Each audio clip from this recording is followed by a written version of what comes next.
parlava vuoto. Telefonata B. No, allora come ti sei messo d'accordo? Premetto che Solla se la chiava. Vediamo Massi se c'è. Ah, non lo so. C'era cena di qua, cena di là. Che Massi, cioè, Non adesso devi niente riconquistare.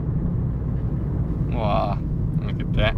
No, Massi, guarda, Massi non c'è niente perché stasera sono impegnato, che devo uscire con l'Elena faremo per un'altra sera. Ah, vedi, ha detto che viene un'altra sera, non stasera, ma un'altra sera. Un'altra sera sicuro. Massi, riconquistala, dai. Con la tua dialettica, il tuo...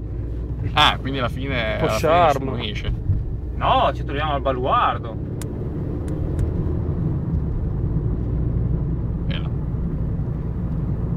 E la Peppa, addirittura. Dopo che differenza tra le due telefonate.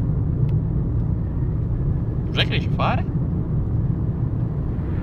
E questo qua dorme, sto qua. Sì, no, anche non Ho preso un orologino. Ma di te. No, ma non capisco mai niente.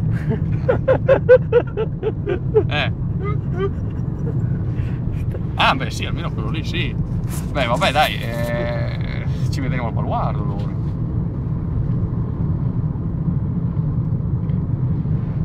Che la sofferenza, oh. Beh,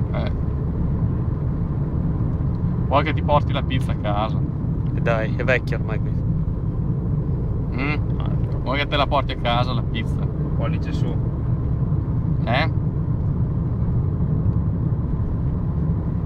Ieri c'era il medico. Medico? Ah, è venuto a trovarti. Vieni in casa allora, bene, dai. Vale, hai fatto vedere le carte e poi eri già a posto.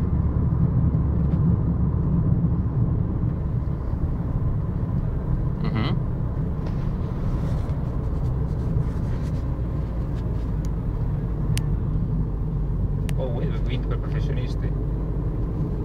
C'è anche lo zoom, fantastico. È vero che c'è anche lo zoom, che bellissimo. Sì, beh vabbè no, l'importante è quello, ti faccio vedere le carte, ha appurato il tutto, poi se ne va tranquillo. Ce la faccio prima se me ne tossicologico. Sì, infatti. Poi. Sì, la prossima settimana, esatto, provi, poi vedrai come. Ok, ma si parla di malattie, conversazione molto probabile. diventa molto.